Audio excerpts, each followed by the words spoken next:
Right, so today is car collection day. Now, this has obviously been a massive thing for me, choosing what car to get for two reasons. One, because I want to get it right for my channel, and two, because I want to get it right for me, yeah? And the car that I've actually gone for is a car that I kind of said I didn't really want to buy, because I'll talk about that later on, but you probably wouldn't have guessed what car it is.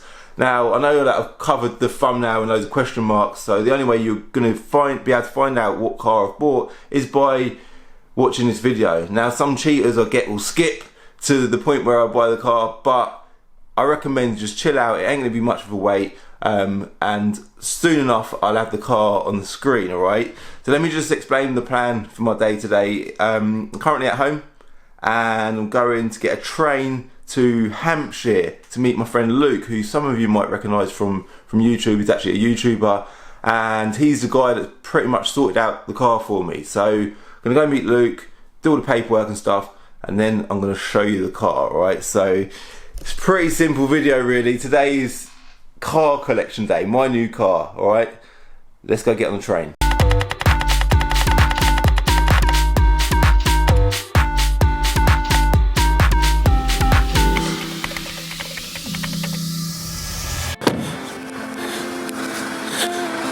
No, Golf GTI.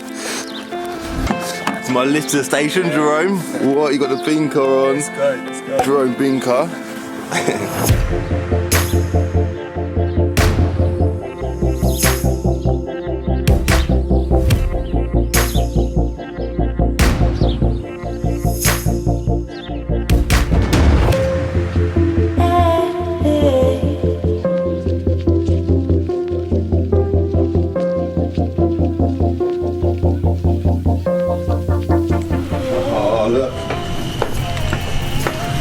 There it is then, look.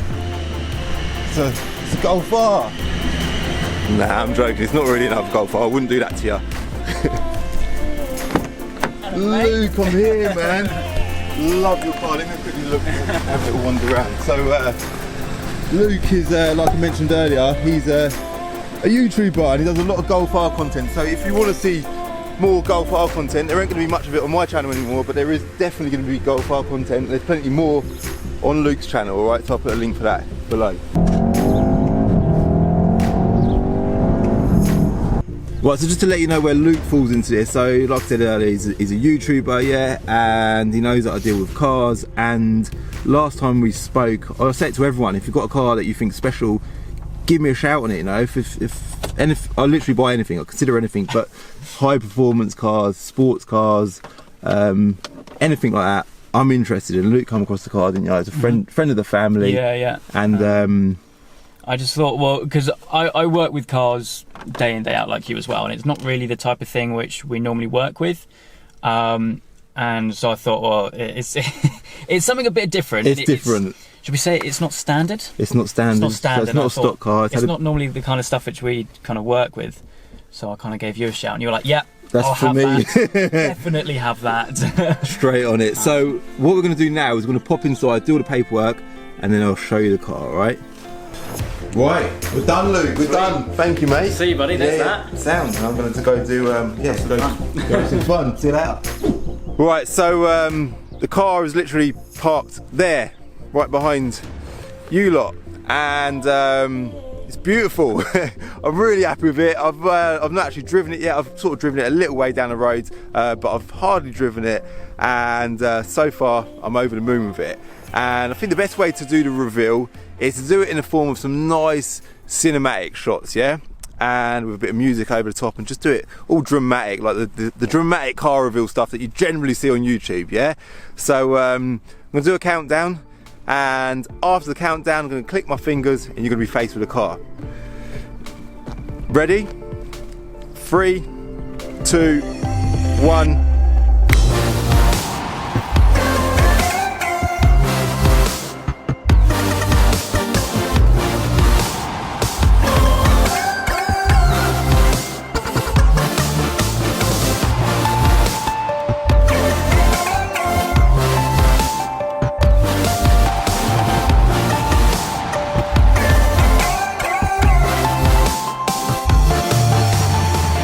An Audi RS6. Now This car is a little bit different to your average Audi RS6. It's actually running at, it's been dynoed as well at 726 bhp, I think. It's a stage 2 car. It's got a catback Miltech exhaust system, and yeah, it's been tuned by MRC. So it's already running at big power, but that's not the only reason why I bought this car. I sort of decided that I wanted a rear-wheel drive car. Yeah, those of you that follow me already will know the sort of realms I've gone through to choosing my next car, and I really was set on getting a rear-wheel drive car. And then I thought about power and how's it going to put power down to the road. And I drove a C63 S Edition 1, amazing car, but the stock version of that car wouldn't even put power down. So there's no way that I could tune it and then attempt to try and put any more power down to the ground, because it wouldn't put it down in stock form. So I actually ruled out an RS6. A lot of you mentioned in the comments, Calv, get an RS6, it's a great choice of car. And I ruled it out because I wanted rear-wheel drive, yeah? I wanted rear-wheel drive. When I realised that I couldn't have rear-wheel drive or put power down in a rear-wheel drive car, I thought I need to get a four-wheel drive car. So I started looking at GTRs again. GTRs have 2 doors. I've got a little boy and I want to be able to put him in the back, yeah? So there's a helicopter up there. It's a cool helicopter. Swap arms quickly. And then I thought, oh, I need to get something 4 doors and 4-wheel drive, and something that's quite similar to the Golf R but runs bigger power and doesn't take a lot of tuning to get it to run at more power. And whilst all these thoughts were going through my head, my friend Luke, who you just saw on cam, messaged me and says, Calv, I've got a car that you might be interested in. Do you want to come and have a look at it? And he sent me the pictures of it, and I was like, Luke, that's a serious car, man. And I'd kind of ruled out RS6 as an idea, and I said to him, regardless, I'll buy it as a bit of stock, yeah? So we sorted out a deal, I sent him a deposit, and I bought it, yeah? And yeah, before collecting it, I put a hell of a lot of thought into getting this right. I want to get it right for my channel, obviously, because this is going to be a car for content, and I want you lot to view it and enjoy it. And secondly, it's got to be right for me as well, yeah? And I'd never really considered RS6s because I drove one a couple of years ago, and it felt a bit, you know, people say it about Golf Rs, when you drive them, they're a very predictable thing to drive, and RS6s are quite like that. But because this has been tuned, it kind of takes that boring side of it completely out of the equation. I said to you before as well that I wanted a car that had wide arches. C63Ss don't have wide arches, yeah? They do at the front, but they don't have them at the rear, and I think that's unacceptable. It really just bugs the hell out of me with them cars. M3s are due to be replaced, and the more I thought about going for an M3, the more I thought, well, the new one's coming soon, and I'm then gonna have, you know, that doesn't really matter because I'm still a huge fan of M3s, but the new one is literally about to come out in the next couple of months. And what was the other car? Alfa Romeo Giulia Quadrifoglio, massive, like, that was up there. That was the car that I was set on getting, right? And I couldn't find the correct spec car. And the other thing I really struggled with all of this was finding the right person to buy a car off. I did actually find the correct specs Alfa Romeo Giulia Quadrifoglio. It had all the stuff I wanted on it. The guy that was selling it, I said to him, I'll buy it off you. I was chasing him. He's like, yeah, when I'm ready, I'll sell it. I was like, mate, you've got it advertised. Do you want to just take it off the net if you don't want to sell it? And he's like, no, I do want to sell it. And it went on and on and on. And I was like, do you know what? I got offered this, and I thought, this is ticking more boxes. Before I talk about the final reason, actually, there's another reason why I bought this car. A Golf R, which I absolutely, you know how much I love Golf Rs. I think they're absolutely brilliant cars. They're unbelievably good cars, yeah? And I get that a lot of people are bored of seeing Golf Rs on my channel, and I'm fully on side with that, yeah? So this kind of feels like a big Golf R. Although it's not, it kind of is. It ticks similar boxes to a Golf R, but it's kind of like the big brother, you know? It's the big Papa's version, yeah? A Golf R is a 2-litre 4-cylinder single turbo engine, yeah? That's what it's got under the bonnet. A 2-litre 4-cylinder single turbo engine. An Audi RS6 has got exactly double that. It's a 4-litre 8-cylinder my other hand's holding the camera, so I can't do 8 fingers. And it's got 2 turbos, yeah? So double the Golf R. It's also got double the amount of doors that my Golf R has, and it's 4-wheel drive, which is also similar to my Golf R. So it ticks a lot of similar boxes for me for a Golf R. My Golf R, my R-Soul one, the one I recently sold in the competition, that car was running on a safe map at 555, 560 bhp, yeah? This car from factory runs at that power. So straight away, as a base car, it's running at that kind of level of power, which again for me is a big box ticks, yeah? It runs comfortably at that type of power. Really important. But the final reason, let me swap arms again because that's aching. The final reason that I bought this car, which has kind of really got me thinking about my whole channel, is because I'm a car trader, yeah? And with my car trading in mind, when I got offered this car, I couldn't believe how bloody good value they are. These cars at the minute, they start at about £40,000, yeah? And for that kind of money, compared to all of the other cars, what these offer is unreal. They are such good value for money. Also, yeah, like when you buy a car, and I've gone through the realms of trying to buy myself a car, when you go to buy a car yourself, you kind of look at things like depreciation and where am I going to be at with it. I don't know about you lot, but I kind of think about where I'm going to be or what it's going to be worth when it comes to selling it, yeah? It's a massive thing. If you buy an Alfa Romeo Giulia Quadrifoglio, notoriously Alfa Romeos depreciate quite badly, yeah?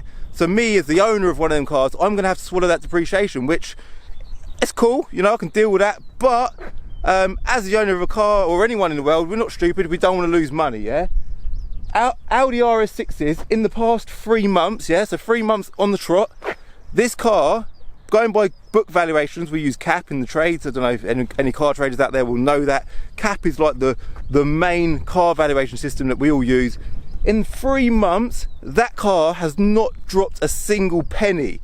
And for a 4-litre V8 twin turbocharged petrol engine that's £40,000, that's bloody unheard of. And for me, that, changing arms all the time, is probably the biggest plus factor for me for buying this car.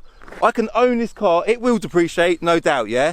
I can tamper with it, have some fun in it, and probably 6 months or whenever I come to selling it, and I will probably not be doing a competition with it. I might do, we'll worry about that nearer the time. But if I choose to just sell this in a generic way, I'll probably do no money on it. And I've done the same with my Nissan GTR. I owned that car for 2 years, yeah, and I didn't lose no money on it. And for me, I am a car trader, and my channel is a car trading channel, yeah. I buy and sell cars for a living, and for me, my knowledge on cars and depreciation of cars is where my channel should be at. And to represent what I'm about, I just see it as such an obvious choice or obvious decision to make for me to buy this car.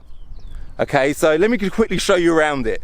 So it's a 2015 car, okay? The spec list on this car is bloody unreal, okay? It's had 1 owner from new, so 0 previous owners. Obviously, I'm now a keeper on the logbook, so I've kind of defaced that thing, that side of the value. But it's had 1 owner from new. It's got loads of Audi, should I say, Audi history. We're not a VW channel anymore. Loads of Audi history, and just like Miltech exhaust, you know, things like that. Wide arches, check the width for them arches. 4 wide arches, by the way, Mercedes owners and Mercedes-Benz UK or whoever builds them bloody cars. This car has 4 wide arches, yeah? 4-wheel drive. On the interior, we've got, look up there.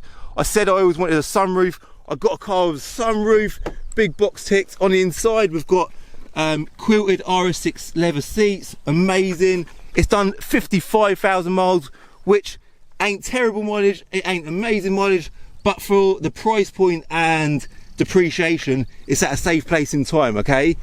In the back, we've got back doors, check that out. I've got a car with back doors. For me, this is phenomenally good. And quilted leather in the back, loads of leg room, heated seats in the rear, and yeah. What I'm gonna do is, let me just jump in there quickly. So today's video is purely an introduction to the car. I wanted to introduce the car to the channel. I wanted to show you what I'd bought. Obviously, for me, it's firstly been a massive decision for me to decide on which car to go for, and secondly, it's been something I've been massively excited about. I've literally I wouldn't say barely slept. I've been struggling to sleep for the last couple of days because although I buy cars for a living, I've been so excited about buying this car. So I'm quite happy that I've finally done it.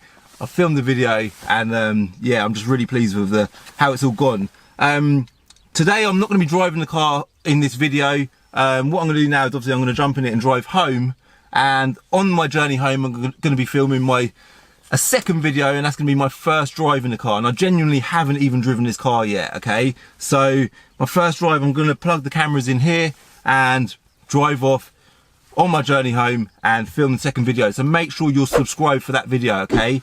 And that will literally be, like I say, my next video coming. Before you go, what I will do, because obviously it has got a Miltech exhaust system, it's a non-res exhaust system as well, so it is bloody noisy. The exhaust system is obviously attached to a V8 petrol engine, so you can imagine the drama that we've got under the bonnet and out the back. So what I'll do is, firstly, I'll start the engine, yeah? Stop button here. Listen to this. Sounds good, yeah? It's telling me to close the door. Let me just, when I collected the car, it's parked in like a unit, yeah? And I've done like a cold start. Check this clip out.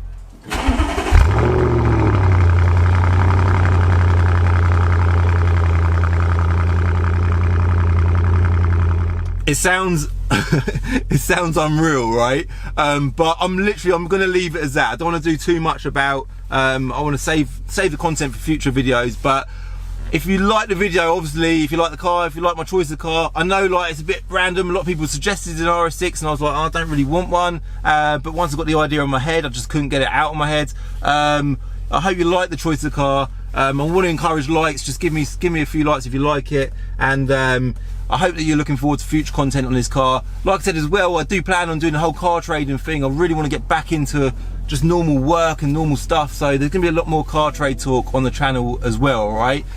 So yeah, if you like the video, hit like. If you're new, make sure you hit subscribe. And I'll see you in the next episode of Diary of a Car Trader, alright? Bye. In the next episode of Diary of a Car Trader, I'll go for my first drive in my Audi RS6. Oh my god! 4 wheels spinning there, no problem. Did you see that? Oh my god, I did not expect that.